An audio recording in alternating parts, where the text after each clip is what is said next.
എന്തായാലും മലയാളത്തിലെ ആ വമ്പൻ റിലീസിലെ സംവിധായകൻ തന്നെ നമ്മുടെ അതിഥി. 1971 ബിയോണ്ട് ബോർഡേഴ്സിൻ്റെ സംവിധായകൻ മേജർ രവിയാണ് ഇന്ന് മാതൃഭൂമി മോർണിംഗ് ഷോയിൽ അതിഥിയായി എത്തുന്നത്. വിശേഷങ്ങൾ പങ്കുവയ്ക്കാൻ വേണ്ടി സ്വാഗതം സാർ.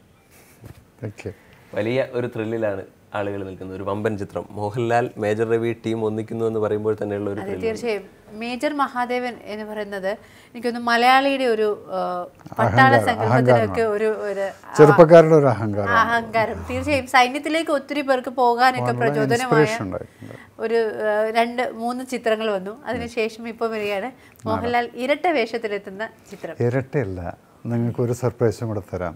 ഇതിനകത്ത് 3 ഗെറ്റപ്പ് ഉണ്ടായിരിക്കും. ഇന്നിപ്പോൾ എനിക്കത് പറയാം, കാരണം പടപ്പ് റിലീസ് ചെയ്യാൻ ഒരു അരമണിക്കൂറും കൂടെ ഉള്ളൂ.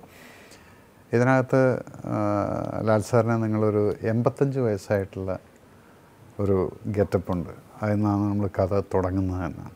അപ്പോൾ ആ ഗെറ്റപ്പ് എന്ന് പറഞ്ഞാൽ ഒരു 5-6 മണിക്കൂർ നമ്മൾ മേക്കപ്പ് ഇട്ടിട്ട് അദ്ദേഹം അഭിനയിച്ചൊരു സംഭവമാണ്.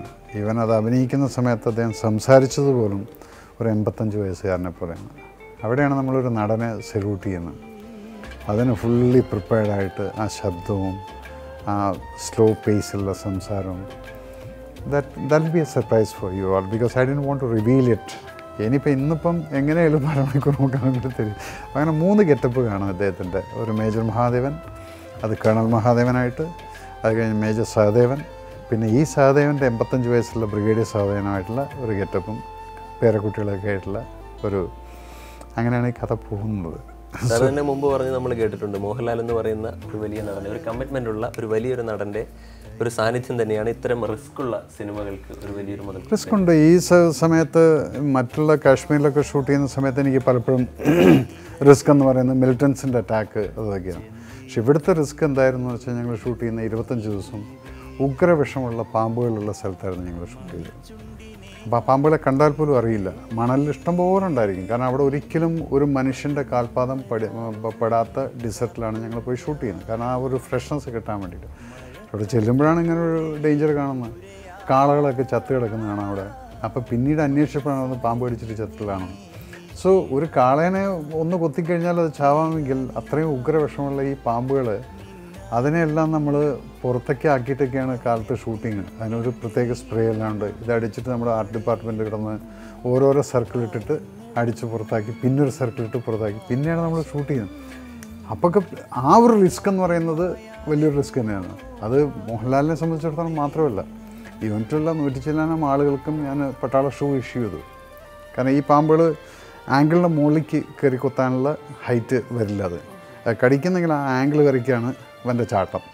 അപ്പോൾ അതിന് ഞാൻ ആംഗിൾ ഷൂ എല്ലാം വാങ്ങിച്ചു കൊടുത്തിട്ട്, പിന്നെ അച്ഛനെയും അമ്മയും ദൈവത്തിനെയും എല്ലാവരെയും വിളിച്ചുകൊണ്ടിരിക്കും, ദൈവമേ ഈവനിങ് ആവുന്നവരൊക്കെ ആരെയും ഒന്നും ഉണ്ടാവരുത്.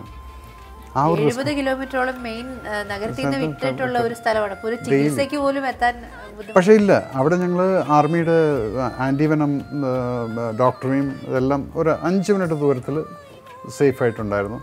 അതെല്ലാം പ്രിക്കോഷൻ എടുത്തിട്ടാണ് ചെയ്യുന്നത്. പിന്നീടുള്ള റിസ്ക് എന്ന് പറയുന്നത്, ഈ ടാങ്കുകൾ ഓടുന്ന സമയത്ത് ഒരു പ്രാവശ്യം സ്റ്റാർട്ട് ക്യാമറ ആക്ഷൻ എന്ന് പറഞ്ഞു കഴിഞ്ഞാൽ പിന്നെ ഈ പൊടിയങ്ങ് പറന്ന് പിന്നീട് ഒന്നും കേൾക്കാൻ പറ്റില്ല. അപ്പോൾ ഇതിൻ്റെ ഉള്ളിൽ കൂടെ ഓടുന്ന ഈ മോഹൻലാലും ഗ്യാങ്ങിനെയും ഏതെങ്കിലും വിധത്തിൽ ഈ ടാങ്കിൻ്റെ ഡയറക്ഷൻ തെറ്റിപ്പോയാലോ അല്ലെങ്കിൽ ഇവരുടെ ഡയറക്ഷൻ തെറ്റിപ്പോയാലോ ടാങ്കിനടിയിൽ കൂടെ അങ്ങ് പോവും. സോ ഇതെല്ലാം ആ ഒരു റിസ്ക് എന്ന് പറയുന്നത്, നമ്മൾ വിശ്വസിക്കുന്ന ഏത് ദൈവത്തിനെയും വിളിച്ചിട്ട് ഓക്കെ സ്റ്റാർട്ട് ക്യാമറ ആക്ഷൻ, പിന്നെ എൻ്റെ ഈ മൈക്കിൽ പറയുന്നൊന്നും ആരും കേൾക്കില്ല.